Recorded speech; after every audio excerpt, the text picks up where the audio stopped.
Hi there, my name is Ron Rogers, and I am going to tell you of the wild ride that I had as an airline pilot. 35 years, 51 weeks. It was an adventure. Furlough, strike, ESOP, which is Employee Stock Ownership Plan, that was a disaster, and bankruptcy. Oh boy, did I have fun. But let me tell you about it. I know people out there, you're thinking, hey, it's cool to be an airline pilot. Well, first of all, it's cool just to be a pilot. You know, you just tell women you're a pilot and they flock around you. Now, this was at the wedding of my niece, Tracy, and I had the privilege of walking her down the aisle. And she had been in San Diego for a while, and she had a lot of friends, and they came in to a small town near Iowa City where they were having the wedding. And of course, Tracy had told these young ladies that I was a pilot. And then she said, "Oh, I should specify, he is an airline pilot." Well, what happens when you're an airline pilot? Yes, that is really amazing. The women just absolutely love you. In fact, they declared themselves the Captain Ron babes. Okay, they used a different B, but this is a family channel. But they were the Captain Ron babes, and they still are.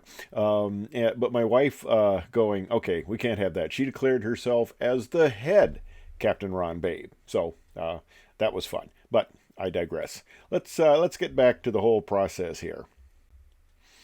Okay, of course, to get an airline job, you have to pass the interview, and the interview process is a bit different now. But back then, you came out, in the case of United Airlines, to Denver to the flight training center, and you entered through the doors there, which is not the way you get in anymore. But you entered through those doors, and I'm sitting on the concourse across from the entry, looking down, and this is a time 40 minutes after I had first walked through those doors. Because the initial thing that happens when you walk through the door is you go down and you get a 20-minute quick physical.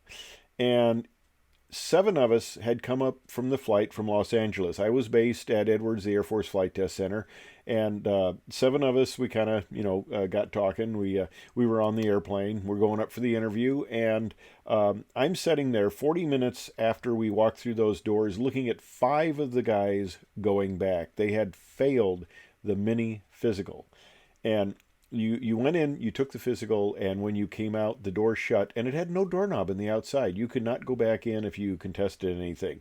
And I'm there, and they do a blood pressure test when you start, and they do a blood pressure test at the end. And I'm going through the physical. Everything's going fine. Everything checks out, and she does the hearing test. Well, I had been a T-37 IP, and anybody who does that with that big dog whistle next to your ear there, 18 inches away, you've got a little notch in your hearing at 6,000 cycles. It was cycles back then. This is so long ago now, it's hertz. But you've got a notch there. And they're running the hearing test, and the young lady pulls it off, and she says, "Oh, he failed the hearing test." And the older nurse looks at it, and of course, I failed. I'm done. This is it. My career stopped before it even started. Well, okay. And the older nurse says, no. It's the average. He just has a little notch here, but his average is fine. So, oh, okay. Well, they put the blood pressure cuff on me. Well, I just thought my whole career was over. My blood pressure, of course, spikes in a case like that. And I'm going, calm down. Calm down, calm down. Now, I had good blood pressure, but it had hit just 120/80 when they did the second test, so that was all right. I passed that. And we went in there, they gave you a sealed envelope with your results, whether you passed or not. And they weren't supposed to tell you why you failed, but they had an extremely strict weight policy back then, which is, kind of ridiculous. But one of the guys was sitting there, and somehow the woman who opened it up let it slip. He was 2 pounds overweight. Well, this guy wasn't overweight at all. In fact, for me, I had just like 5 pounds for me to spare, and I was skinny back then. So it was a very tight standard. And we saw a captain as we were waiting to go back after the first interview series had concluded, and we're going, boy, I hope what's his name didn't see this captain, because this guy was very overweight. But anyway, I digress on that. But anyway, we got through the process, and I passed the first round, and then I came back for the second round, which was the interview, and I'm sitting there with this crusty old captain, who's probably 20 years younger than me now, and a guy from personnel. And they start going through the interview process. They ask you all sorts of questions. And, the personnel guy, there was a book at the time, Dress for Success. And they said, hey, if you want to pass, look professional, you should have one of the two suits. One was kind of a blue suit and the other was gray. Well, I had the blue suit. The personnel guy had the same identical suit. Now, if we were women, that would have been horrible. But since we were guys, we go, yeah. He says, nice choice of suit. And I go, yes, sir, you too. We kind of laughed about that.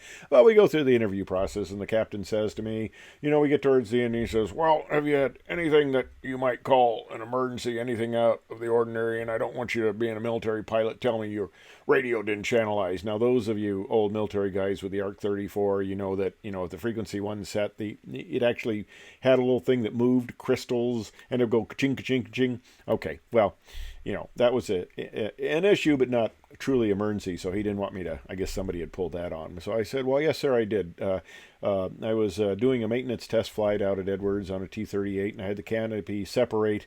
I was at 2,000 feet, just as I was going through 500 knots, 0.89 Mach. And when I said the canopy separated at 500 knots, he goes, holy defecation, Family Channel.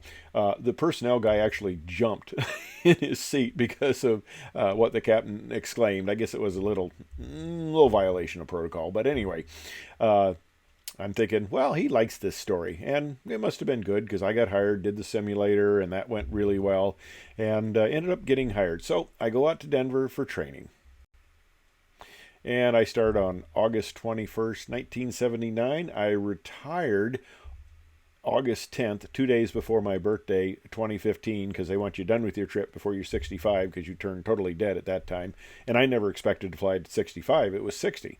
But anyway, I started simulator training, and no, this is a museum piece. But the piece I started in wasn't much better.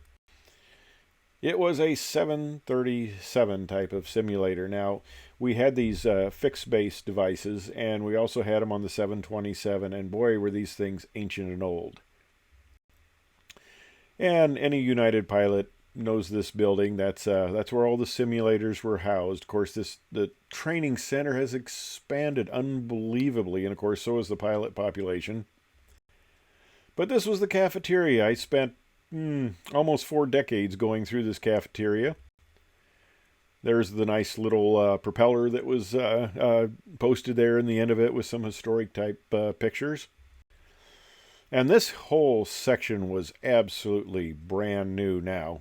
This did not exist. This was a parking lot back there. But like I said, the training center has really expanded. So I'm starting out as a 727 engineer. This is actually a picture of me as captain. I went down to somewhere in Louisiana to pick up one of our airplanes that had gone through paint. And you're probably going, oh, this must be Photoshopped. There's no baggage carts. There's no jetway up to it. There's no, all sorts of crap around it. But this is out in the normal. This is how you'd kind of like to pick up your airplane. The aft air stairs are down there. That's how we got on. And it was nice, shiny, new, and clean. But I started out, of course, on the second officer's panel.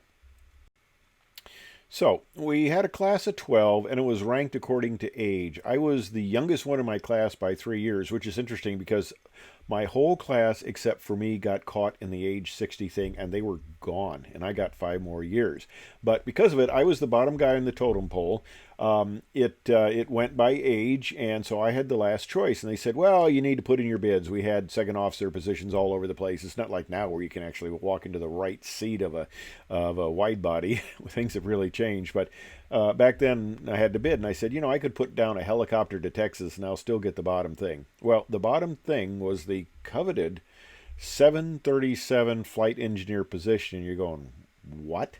They had a flight engineer on that? Yeah, I'll tell you about that in a second. That was a really disaster. But there is no engineer rating ticket on the 737 because it was designed where you don't need one. But the union insisted that we were going to have 3 pilots, and that was an interesting battle that I went through and actually had a prominent part on kind of getting rid of later on when I was on the new aircraft committee. But you need a FE ticket, flight engineer ticket. So I started out on the 727, and being military background, I knew that panel forwards and backwards. I had that down. I talk about that in a couple other videos about my check ride on that. And there's some interesting aspects to that are kind of funny. But Okay, I get through that. I get my FE ticket, and class comes in behind me. They all go through training, and they're out in the line, and I'm still going through 2 weeks of school on the 737. Now, that is an important thing here because it kind of bit me. So here's the 737, and you go, okay, yeah, that obviously needs a flight engineer, right?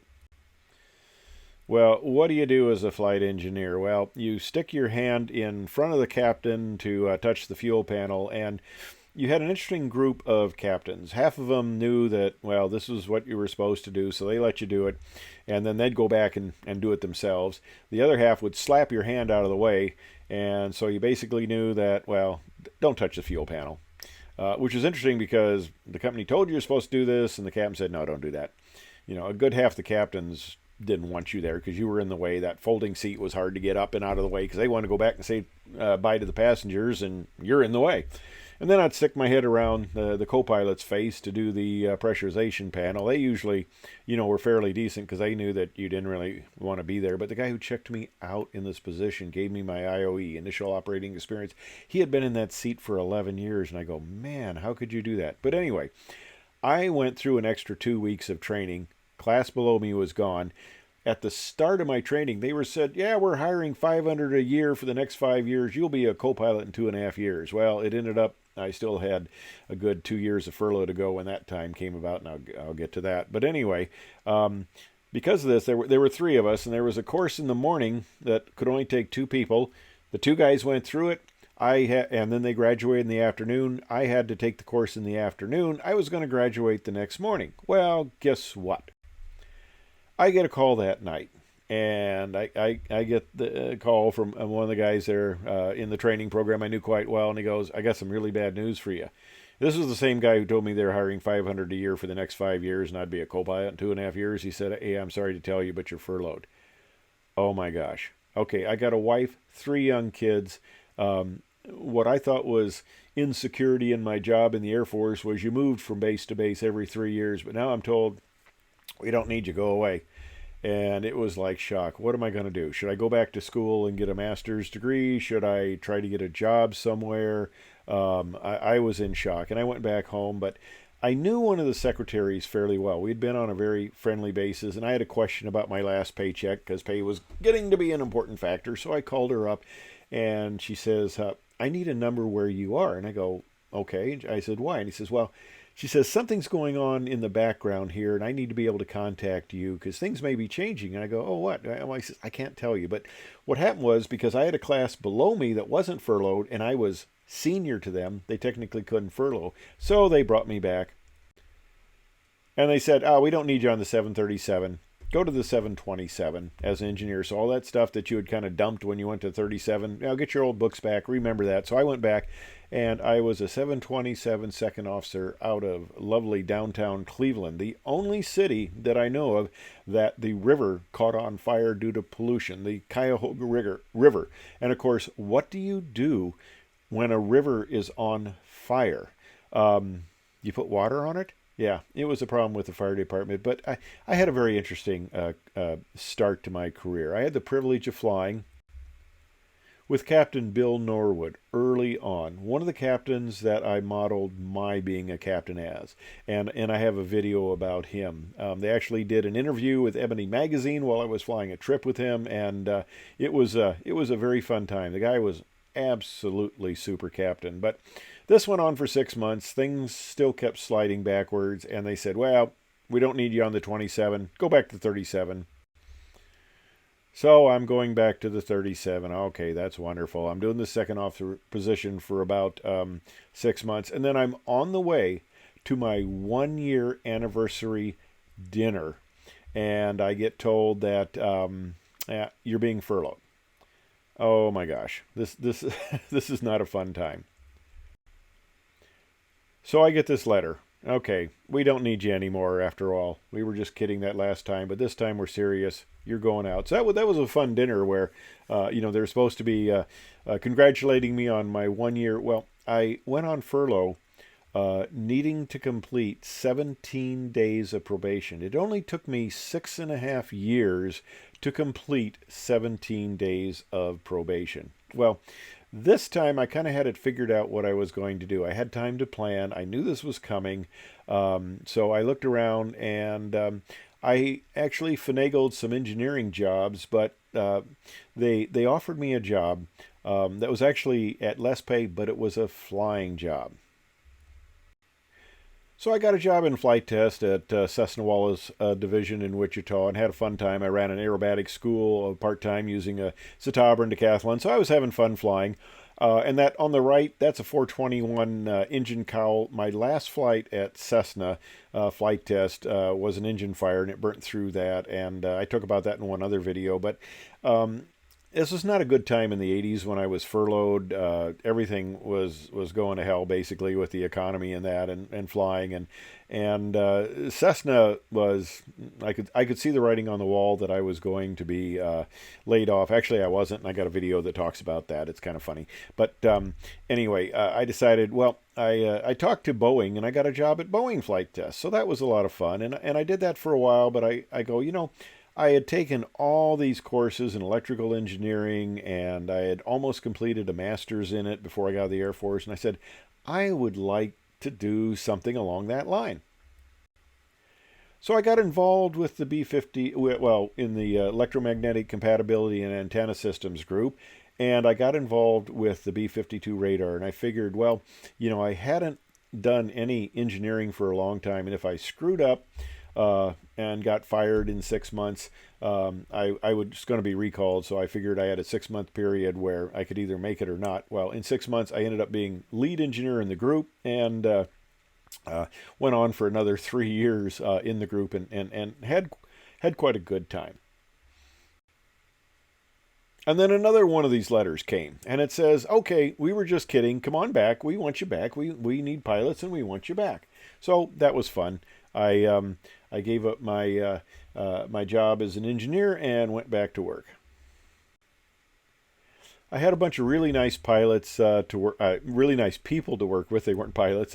These were the engineering people at Boeing, and I just had a good group. It was a really great group of people, and so were the Cessna people. They were all fun to work with. But okay, I'm recalled in 85 essentially, and I'm going back. Well, things aren't going very good with the airline industry.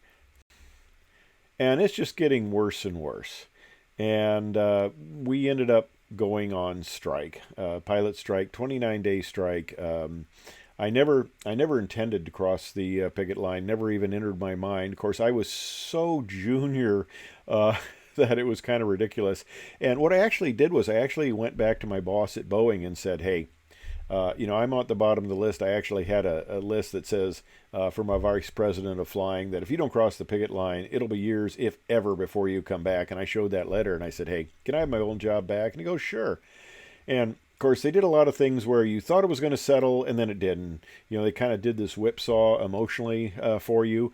But this last one, I had gotten my badge at Boeing, and I'm driving out of the parking lot there, ready to start work on Monday. I got the badge on Friday, and they announced that they had a tentative agreement.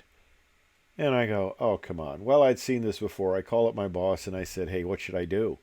And he says, well, tell him you want to take a week for personal reasons, and then see what happens. If the strike keeps going, come to work. If it doesn't and it's over, you can come back. Well, it held. It was for real. In fact, the flight attendants really saved our posterior on this, and I talk about that in another video. I've got quite a few videos that relate to a lot of these things. But hey, I'm back now. I come back, and it was a extremely interesting time to come back with the people who had crossed the picket lines and the people who hadn't. But I talk about that a little bit too. So I come back, and once again, I'm a 727 engineer, but things are starting to move rapidly. You'll be a co-pilot in 2.5 years. Well, if you take the 4.5 years of furlough out of that, the 1,692 days, but who's counting, then I came close to making co-pilot in 2.5 years. So I got to be co-pilot on the 737. Now, this was my first airline job as a pilot, co-pilot. On the 737, the 200 models, the Thunderjets, they were just a joy to fly. And you didn't get to see a weather front once, you got to see it 6 times a day. So it was a lot of good flying, a lot of fun, and just an enjoyable way to start. I had a lot of fun on that airplane. So now I'm co-pilot on the 727. That's good, fun airplane. I flew that for a year and a half, and now I can bid the DC-10. Well, the DC-10 was just a pleasure to fly. Now, it doesn't have the best history mechanically. United 232 at Sioux City was in the future here, but it had its few issues. But as far as a big airplane that flew nice, it was fun. Now, I had done a little calculation that I would retire, at age 60 at number 157 if I made it. That's the whole thing, you take check rides, you have physicals, you just hope to God that you can make it 60. That was the old thing. Will I make it to 60? Well, the deal was if I made it to 60, at the time, the prime job I would have would be captain on the DC-10 flying Chicago to Honolulu. We had no Pacific division at the time. We had no European. There was nothing. I mean, the only thing we did out of the States, other than going to like Toronto, was flying to Hawaii. So that was the prime job, and that's what I could look forward to. Well, I upgraded to captain now on the 737, and your first year as captain is a lot of fun, and I have video on that. Your first year as captain is just a lot of fun, but I'll tell you one thing. One of the things that was really fun was flying with the co-pilots on that, the first officers, and they were a great bunch of people, and now, of course, they're all very senior captains. So the thing is, you hope you don't teach your first officers any bad habits, because someday they will be captains just like you. Okay, well, I did my year and a half on the 737. Now I move up to 727 captain, and that was a lot of fun. I stayed on that, I think 5 years or so. I became a line check airman. A friend of mine, I had, after I'd been a T-37 instructor, I didn't want to be an instructor anymore, but he convinced me that the airline was different, and I decided, okay, I will be a line check airman. It's line check pilot now, but I would be a line check airman. It was a lot of fun, and I actually enjoyed it quite a bit. In fact, I even got to fly this aircraft that's in the Chicago Air and Space Museum now, one of our original aircraft. And just before it was going to be retired, I was flying it, and I thought, well, should I make an announcement to the people that, hey, you're riding on a future museum piece. In 2 weeks, this thing will be in a museum. And I thought, maybe that's not such a good idea. Well, along comes, United's getting in kind of trouble financially, and they had this big thing where they decided, well, we're going to have the employees buy the companies. Employee stock ownership plans were really big deals back then, and I deferred a lot of pay. I ended up with $440,000 of totally worthless ESOP stock when the company declared bankruptcy and wiped out our pensions. And, okay, you took all that money. It would have been nice if I could have at least taken it as a loss on my income tax. I wouldn't have paid income tax for the rest of my life with a loss like that. But no, it was totally worthless. We had buttons that said "proud owner" and you're talking to the owner and stuff like that. Nah, nothing really changed. We never were really owners. It was just fraud to extract money. But all right, I digress. Enough of that. Careers can be interesting. I hope if you're a budding airline pilot, you have a much more stable career. And my son, who is now an airline pilot on the 777, he has had a very nice career. He's never been furloughed. See, the old joke used to be an airline pilot, you had to be furloughed. And some people threw and you had to be divorced like 2 or 3 times. Fortunately, I've had my same wife for now 53 years. But anyway, all right, I'm on the 27, and it's time to move up. So I thought, hey, this Airbus is kind of cool. And I had been involved in the new aircraft evaluation and certification committee, so I'd already flown it, but I'm going to training. And I get my co-pilot there. And I'm sitting next to him, and I notice he's got this little luggage tag, and it says Thunderbird Lead, Steve Anderson. And I'm going, is that you? And he goes, yeah, boss. And so that was fun. I mean, I really had a good co-pilot go through training. This guy was sharp. Of course, when you've got a reputation like that, you need to maintain it because people expect of you. So, he had to hit the book. So he was a sharp dude. And they sent us over simulator training in Bremen, Germany, because they didn't have enough simulators in the States. So we had a good 2 weeks of German food and beer, and it was just a great time. Well, in this process, I got to be a line check airman, and I had taught my son how to fly, and he ended up getting hired at United at the age of 23 as opposed to me at 29. So he is going to be single digits in the last few years of his career, and he's very senior. He's 50 now. But I did his IOE, his initial operating experience on the Airbus. And there's a picture. My wife came along, and I told the flight attendants that I had an unusual relationship with my co-pilot. I was sleeping with his mother. Not all of them got it right away. Some were actually kind of shocked until I go, he's my son. And the announcement I didn't make was I changed a diaper on the co-pilot. That would not have gone on well. But the local paper did a nice little article on the whole thing, and okay, life's going along fine. I'm a line check airman doing all that, and then we start getting into problems after 9/11. That whole situation devastated the airline industry, and United Airlines declared bankruptcy. Now, I was flying a trip at the time that the front line did a little expose about use of, I think it was on bankruptcies and that. They spent 15 minutes on United Airlines, and they had one of the bankruptcy attorneys that was just laughing about, literally laughing about how he had just wiped away our pensions. Okay. The whole thing about you don't know how your career is going to end till you're done.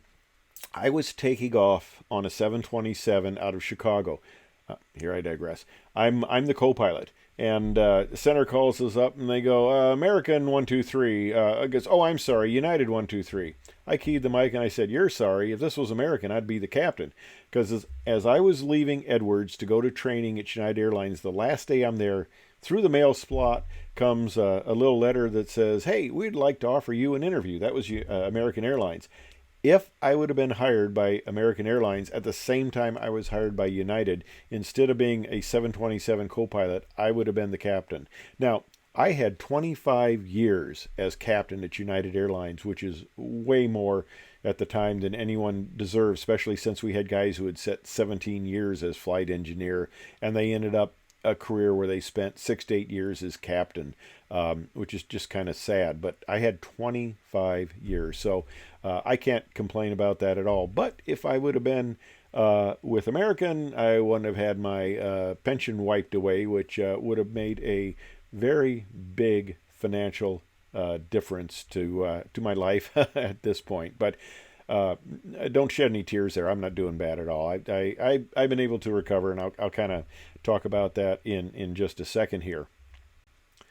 But in the whole process, I got involved in doing ALPA work, Airline Pilot Association. And because of my flight test background at Edwards, at Cessna, and at Boeing, they wanted to be on the new aircraft committee, and I eventually got to be in charge of it. And part of the process, I'm a 727. When this occurred, I was a 727 captain, and I was involved in the 777. And Boeing invited me to go along on the first flight of the 777 that they were inviting airline pilots to go along on. They were having 3 British Airway pilots, and I could come along, and if I was lucky, I might get a little time in the seat and get to fly it a little bit. Well, it's Friday. I'm at the training center. Steve Fort, who later became our VP of Flight Operations. Now, I knew Steve because we both worked on ALPA committees during the strikes. So Steve and I have known each other our entire careers. And Steve was in charge of the 777 training program out at Denver at the time. And I mentioned how, I might get to fly it, that these British Airways guys were going to fly it. And Steve goes, no. He says, we're the launch customer. He says, that's not going to happen. He says, I need to make a phone call. Well, Monday morning, I get the call that says, not only are you going to get to fly the airplane, but you are going to get the majority of the flying, and it will be the British Airway people who may get a little bit of stick time. So I started out on the 777 doing a flight evaluation. This is the flight test aircraft. It later became one of United's airplanes. You can see some of the flight test instrumentation up on the glare shield there. And it was kind of interesting. Later, when I became a 777 captain, I said to my co-pilot, I looked at it and I realized that this was the plane number, the one that I had done stalls in on the flight evaluation. I said, "Oh, I've stalled this aircraft." And they go, "What?" He said, "Yeah, I've stalled it." And he says, you mean you got the stick shakers sometime? They went like, what is the problem with this guy, And I said, no, we went way past that. I said, I got stalls. And it's got a really interesting bucking motion in the stall. It's really cool. And you can actually watch the wingtips bend up as the tips, as the inner part starts to stall and lose lift, and then the tips come up because they're still flying, and they look at me like, what? And I said, it was in flight test. Don't worry about it. Okay, well, so we had the flight.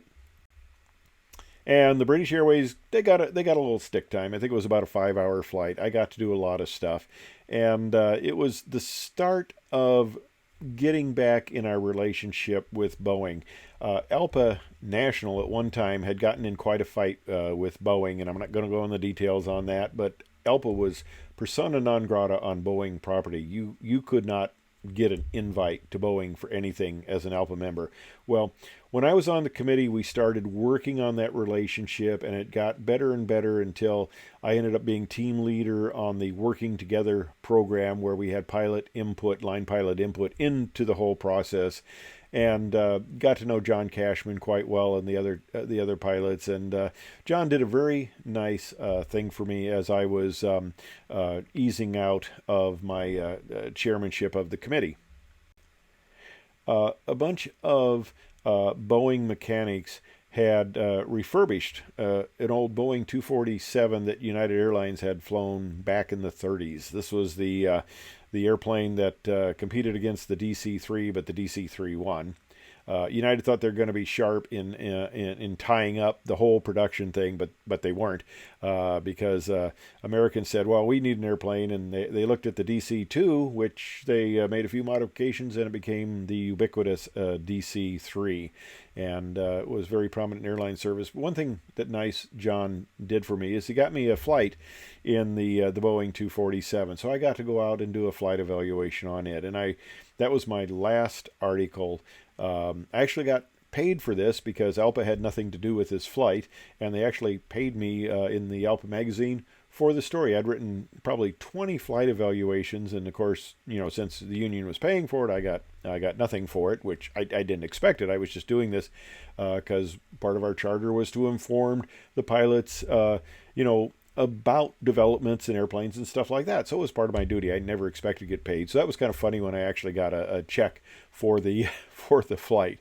But when I was doing this, and the ALPA work is all volunteer. We don't get paid for our time doing the ALPA work. It's on our spare time. As airline pilots, we're doing okay pay-wise, by anybody's standards, except maybe emergency room doctors and stuff like that. But by anybody's standards, we get decent pay, and we can do this on our off time. A lot of people do all sorts of stuff. They have businesses.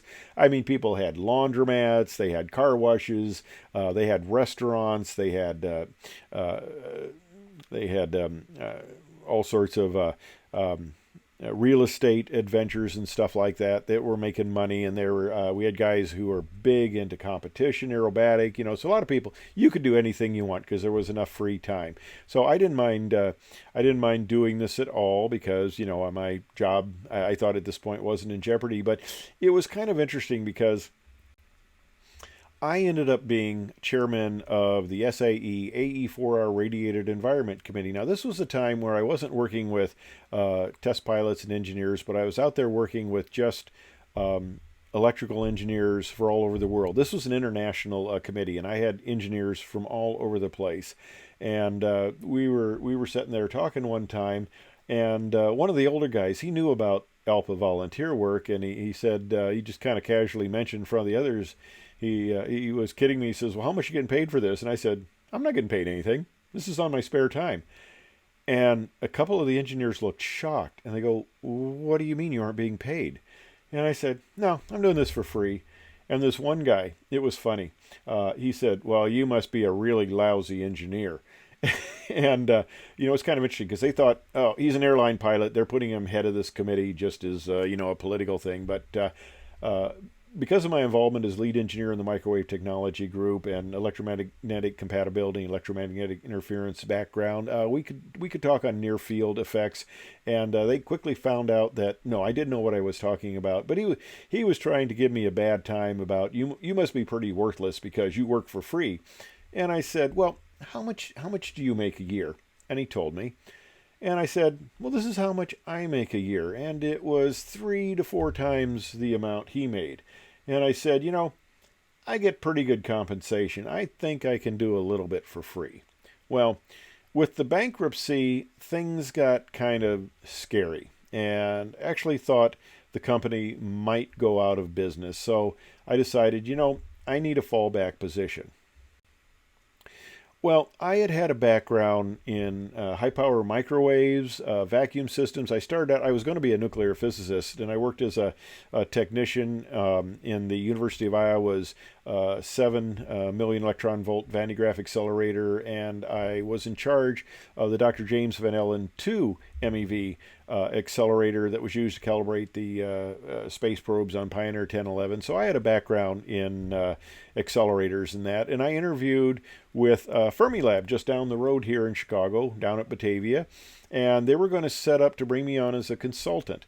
Well, unfortunately, the economy wasn't going well because of the after effects of 9/11, and they decided that they just couldn't fund this because they were laying people off. You can't bring in other people while you're laying people off, typically, although I know cases where that happens. But anyway, they said, well, I better do something.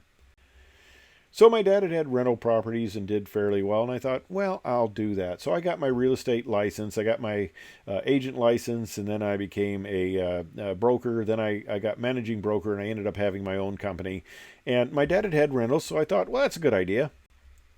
So I bought rental houses. I ended up with 10 of them. I'm down to 4 of them now.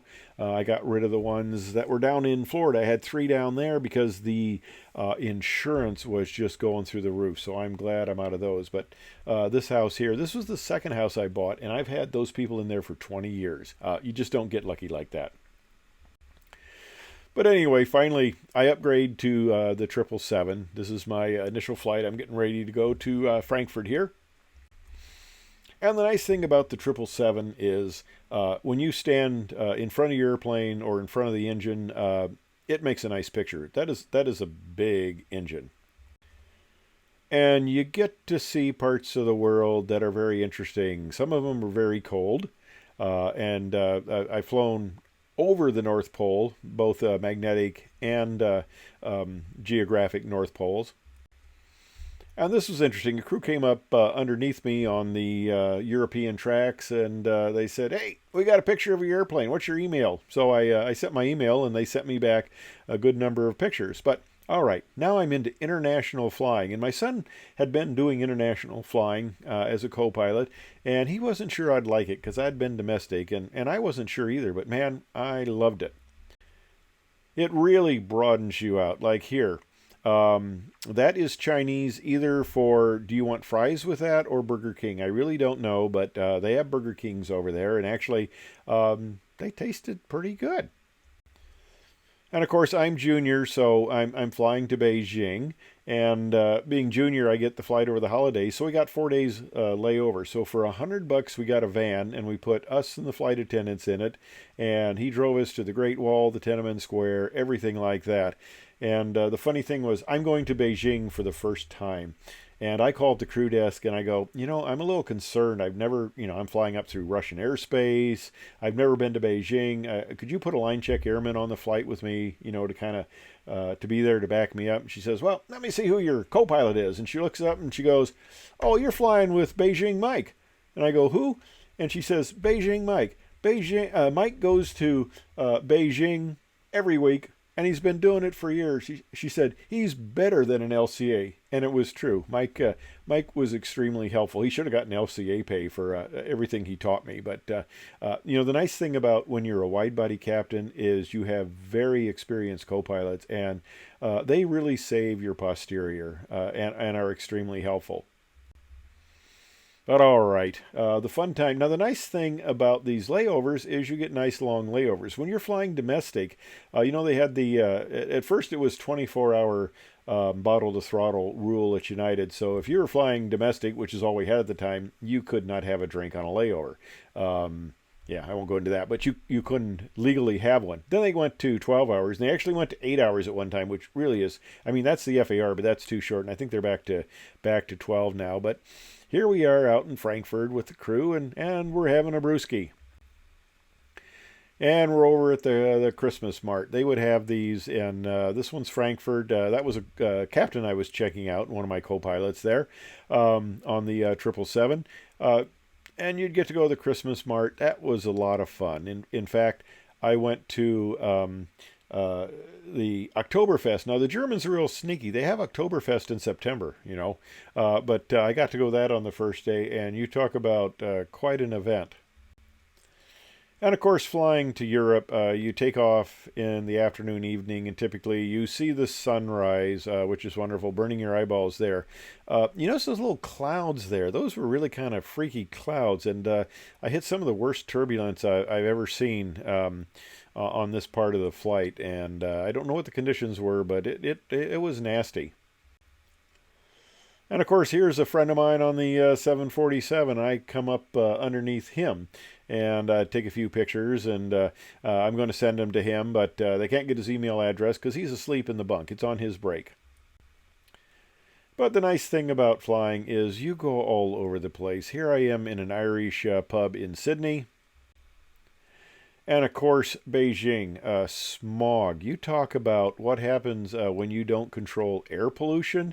This was a good day in Beijing, and sometimes I would have a couple-day layover, and by the time you're in to the second day or so, man, your lungs are hurting. And people would ask, "Oh, where's the best Chinese restaurant you ever had?" And I go, "Well, it's the Brown Door in Beijing." And you see this spread we got down there? We've got 3 of us, and including the alcohol there and the food. It was about $10 a person. You can't even touch that, outside of China. And one of my favorite spots, I flew Hawaii a lot, and here's flying into Hawaii. There's getting up in the morning. There's the view out of my hotel room, a nice sunrise with a rainbow. It was so much fun. I always enjoyed the Hawaii layovers. And there's Bob, our favorite bartender in Honolulu. And there's another one of our favorite bartenders. Now, my high school had this thing where they wanted you to take a picture of their mascot and have a picture of it in all sorts of various different locations. And the person who had the most pictures of the most varied locations won an award. And I'll show you that. I won the award. It was not even close, obviously. Here we are in Brussels. Okay, we're having fun. Getting ready to leave Brussels. I've got the Herky, the hawk here, and or Herky, the my Regina mascot, and of course you can see the my first officer there is so excited to be in this picture. There's me at Maui, and what did I get for this little shirt all over the place? This little poster all over the place. That's me in the shirt. That's what I got. There it is in Hong Kong. Well, of course, I'm getting more sophisticated here. I just have a picture of it on my iPad. And, of course, Hong Kong is like Rome. All roads lead to Hong Kong, obviously. And a nice secondary aspect I got to do is I got to fly the troops during the Gulf War in and out of, we'd stage out of Frankfurt, then we'd go into Saudi Arabia, Kuwait, before there was really airline service to it. And in fact, a couple of secret bases that were not on the map. I have a little yellow marker on my map where the base is. We entered the Latin longitude, and we had to disable the ground prox warning system because it thought you were landing on the ground. And there were some amazing bases there. And it was really fun to work with the troops. It was kind of like being back in the service again. And of course, you notice the young lady there. She obviously is familiar with my landings. She's wearing her helmet there. And these were the guys I brought back. Now, the guys you bring back always are, much more in a good mood than the guys take over. These were the guys who essentially conducted the air war out of a secret base in Saudi at the time.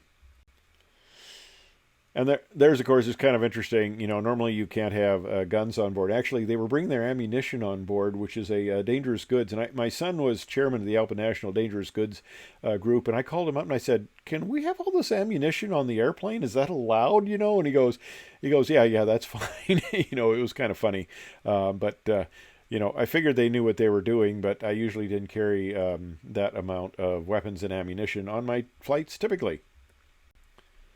And of course, it was a lot. It was a lot of fun. I went back, and the flight attendants did a very good job of decorating the airplanes for the troops. It was very nice appreciation. I got them to sign a flag, and this is up in my secondary hero wall. Every pilot has a primary hero wall, and I've got a secondary one also down in the basement between the family room and my bar in the back. So here's a picture of one of the guys signing it, and the people who had signed the flag for me. It was really cool. And of course, one of the fun aspects is you get to know your flight attendant crew, because a lot of these flight attendants bid just these military charters, so you get to know them quite well. I know it's a rough part of the job, but somebody's got to do it. And of course, here we are all gathered together at a Mexican restaurant out at Maui, and of course you can tell that we're not having fun at all. It's just drudgery to be doing this, but anyway. We had a good time. Here's my crew in Honolulu. You can see Diamond Head in the background there. And, of course, having a nice little liquid refreshment in the afternoon to evening. We didn't take off till, I think, 4 in the afternoon the next day. And, of course, in my last year, I flew Rome quite a bit. And the one thing I found out is Rome in August, especially on the Spanish Steps, can be unbelievably hot. But here is a picture I would like to send on the right there to all the nuns. That looks like I have a halo there. That's in the Pantheon. And revenge travel has come back recently after the pandemic. And I could just walk into the Pantheon. Now I hear you have to have a ticket in that. All right, like I said, we got around. Here is Singapore. And, of course, everybody would be kind of tired, and I would tell the new flight attendants that they get a lot of high water in Singapore. You see that ship ended up on top of those buildings there during one of their floods, and they go, "Really?" And I go, "No." But the nice thing about flying to Frankfurt in the spring is the weather is always crappy, and you get really good on flying Cat 3 Autolands. There have been times when I have felt the main gear touch down and the nose derotate, and now I'm picking up the center line. You have to have the minimums when you start the approach at the time, but it can go down to virtually 0, and the airplane does a bit of landing. The hardest part once you land is getting to the gate. But the lighting in Europe, especially at Frankfurt, they have this lighting that you follow the lighting, and if the taxiway isn't lit, you stop. So it's a great system. And of course, I had a lot of VIPs that I flew with. This gentleman here is a Congressional Medal of Honor recipient recently, and he's going over to Frankfurt to talk to the troops. And of course, one of the fun things is here we are in the breakfast area of the hotel in Beijing. And the nice thing about traveling all over the world is you can get a very complete collection of Starbucks coffee cups from all over the world. And here's a group of pilots I'm sitting with, and we're just having a very nice leisurely breakfast. There was another friend of mine who I had known since really we were new hires. Jay, he was a pilot from Puerto Rico, a B-52 pilot, I think was his background. But we had a lot of fun times. Did a lot of ALPA work together. We were line check airmen on a number of aircraft. And here we are in Beijing. And the interesting thing about Beijing is they give you big beer bottles and very small glasses. And one of the perks and why this is a tough life is they will often have leftover hot fudge sundaes from first class. So the flight attendants will offer them to us. And there we are enjoying the hot fudge sundaes. Of course, you have to be very careful that you don't become a wide-body captain with all the extra food. Of course, why are you sitting in the right seat? Well, it's because I'm checking out this new captain on the in the aircraft, and I'm acting as the instructor. Of course, by the time you get to be a 777 captain, you know your way around the ranch, and being a line check airman is very easy. You're just orienting the guy to the airplane and to places he or she may not have been to before. So it's a lot of fun. Another nice thing about the job is I would give line checks. So basically, I would fly out to like Hong Kong in this case, and I'm flying out on a 747 to give a line check back on a 777. So I get nice first class service, and the nice thing is it's good to have a good relationship with the flight attendants that you fly with, because they're the ones that are going to be bringing your food. And the old joke is no tip spelled backwards is spit on, and that's not a good thing. So I would have a co-pilot who one time would kind of get into it with the flight attendants. They wouldn't bring him his cup of coffee when he wanted it, and I said, hey, they're there to serve the passengers. We're kind of an afterthought. You know, if you want to have a cup of coffee, get one at Starbucks. They'll take care of you when they get the passengers taken care of, because that's their first primary duty. And I say, okay, first of all, that's the first thing. And the second thing is never tick off. I didn't use that word, but never tick off people who touch your food. It is a very, very bad idea. That usually got them religion. Of course, the thing that's interesting is to eat at places that you are familiar with at home at different locations. This is in Hong Kong. And actually, it was a pretty nice restaurant. It was kind of like a Italian restaurant, not, mid-level Italian restaurant, not high class, but a nice restaurant. And one thing I'll tell you, if you have been on the 777 as a crew member long enough, you will jettison fuel. I took off out of Beijing. We were about an hour out. We had a pressurization and a fuel instrumentation problem. And we couldn't go ETOPS, which is you have to have special rules. At the time, later on you could with the issues we had. But we had issues we had to turn around. So I had to dump 200,000 pounds of Jet A.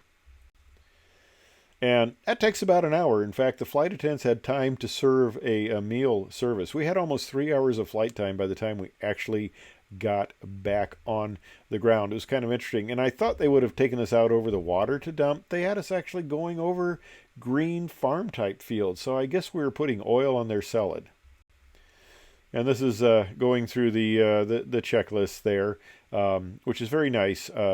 You have paper checklists as a backup, but everything is done electronically. And when you do the item, it automatically, it knows when you turn the switch. So that's kind of cool. It automatically changes. And of course, I flew to Maui a lot. And this is a pilot training classmate of mine. I had been the editor of our yearbook, and he still had his copy, as I do, of the yearbook we put together of pilot training. And again, checking out a new captain on the airplane. And the fun thing is the interesting architecture that you come across. I think China, especially in Shanghai, has a lot of very interesting architecture. So it finally comes to this. This is my last check ride on the 777 at United.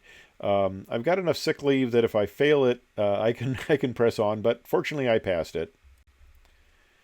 So I'm doing my last flight. I've got Maui flights back to back. So I take my family out there, kids and grandkids, total of 12 people, and we're getting ready to go out there. And my chief pilot. Now this is the This is Kel of the famous, and I did a video on this, of unfortunate goat incident that I announced. We roomed together as new hires. I never knew that he was going to become my chief pilot, or I'd never made the unfortunate goat announcement. But he was nice enough to fly the trip out and then fly it back so I could have more time with my family out there. So I flew in the right seat, which I was legal to obviously fly in either seat. So he was only legal to fly in the left seat. So he's in the left seat, I'm in the right seat, and he takes the, we fly out there, and actually he gives me the leg. Since these are my last 4 legs, and I get out there, he flies back, so I get a little extra time. Well, I did head back, and my son's out there. He's also, United pilot, my oldest son, and he heads back with me, and now I'm getting ready for my final trip out to Maui. So we're out at Maui, and now this is my last trip coming back, and I gave all the passengers a little one sheet of my career so they could know who the captain they were flying with. And I told him I have provided safe transportation for 36 years and I was going to do it one more time. And they clapped. So as relief pilots, I only needed one, so I had an extra jump seat, and my son's coming back there. There's my co-pilot in the background. There is my purser on the final flight.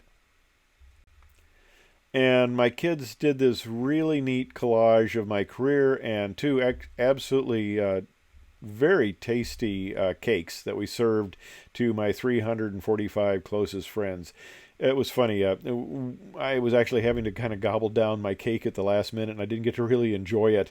But taxied out, they arranged for a water cannon salute, and they call it a water lay, and the sun was just right and got this beautiful rainbow for my last takeoff out of Maui and my last flight home. So I'm heading back. I'm coming home. And one nice thing the company does is they give you a picture of whatever airplane you want. And since this is my last airplane I flew, I got this, and everybody writes a nice little mementos there. I have one from the head of Boeing flight test, and a few of those people head of Boeing 747 program flight test. So this is a cherished little memento I have hanging up on my wall. And I get my 35 years of service. Well, I had 35 years and 51 weeks of service. They wouldn't spot me that last week and round it up to 36. But, hey, for a free little memento here that's acquired a bit of dust, whatever. Well, my son makes captain. He stayed very senior on the widebody. See, at the time, I took an early captain bid because there was nothing really to do except be senior on the DC-10 going to Hawaii, and I go, why bother that? I'd be fun being captain. So I come back to his captain pinning thing, and it was kind of funny. Initially, the chief pilot and the CEO of United, they just thought I was his parents. They didn't realize that I was a retired United pilot, so that was kind of a interesting little. I'm kind of familiar with the operation. This isn't all new to me.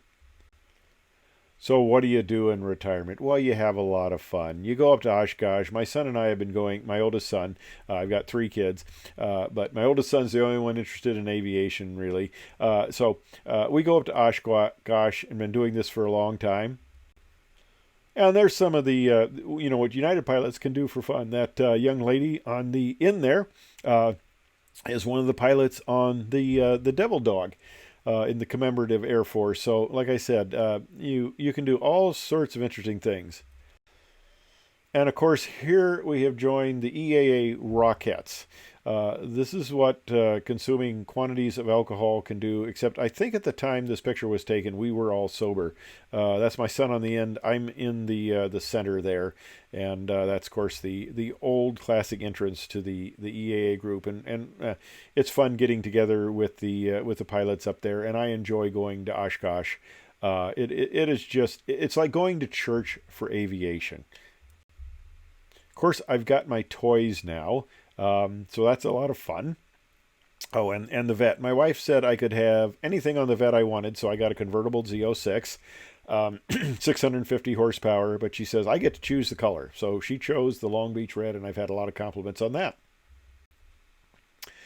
So my son is having his last 787 check ride, and he arranges for me to come out there as a guest, and the training center is all changed. I didn't recognize it. Everything has changed, but I get to fly the 787, and I did fairly well. I wasn't totally off on it. Of course, they're having the oral, and it's like, you can ask me any question you want, because first of all, I've never been through training on the 787. I don't know a thing, and you can't fail me on the check ride. But here we are recently. This young captain here actually, she knows my son very well. They both go back to the University Illinois at Champaign, and they were both down there as pilots early on together. And she is the pilot on my flight. We're going out for European vacation. We went out to Frankfurt initially, and she flew the trip out there. And funny thing, I spotted her on the way coming back.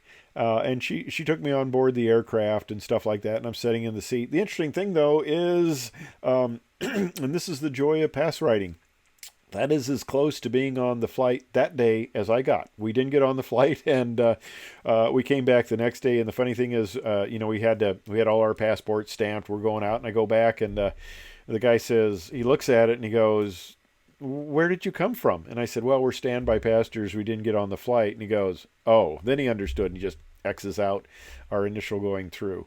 But I know this has been long, and if you have stayed with me this far, bless you. But I want to tell you how this whole thing came about. I attribute it to my upbringing, good old Iowa upbringing. My father is there on the right. He was a World War II veteran. My parents went through the Great Depression. They went through World War II. They have seen all sorts of hardships, and they taught me extremely important values. My father only had a sixth grade education. My mother actually had business college, and she was very good at math, but my father had a sixth grade education, and that was all you got back at the time because you couldn't afford, unless you had a lot of money, to stay in school longer than that. But my father, although he didn't have the education or the math skills, he was one of the wisest persons I knew, and he knew the importance of a good education and insisted on that I had a good education. He wanted me to be an engineer. He didn't want to be a military pilot because he had seen, and I thought he was exaggerating the stories until later I saw that no, what he was saying about planes falling out of the sky and everything like that, and how terrible it was, he was right. So I can understand why he didn't like it. But he taught me the values of hard work, a good education, and being frugal. Not being cheap, but being frugal. He was definitely not cheap at all. He was very generous, but not wasting money. So. If you're going to be an airline pilot, get the education, do the hard work, and it will pay off. If you've been this far, thanks for watching. I really appreciate it. I hope you found it interesting and informative. Thanks for watching.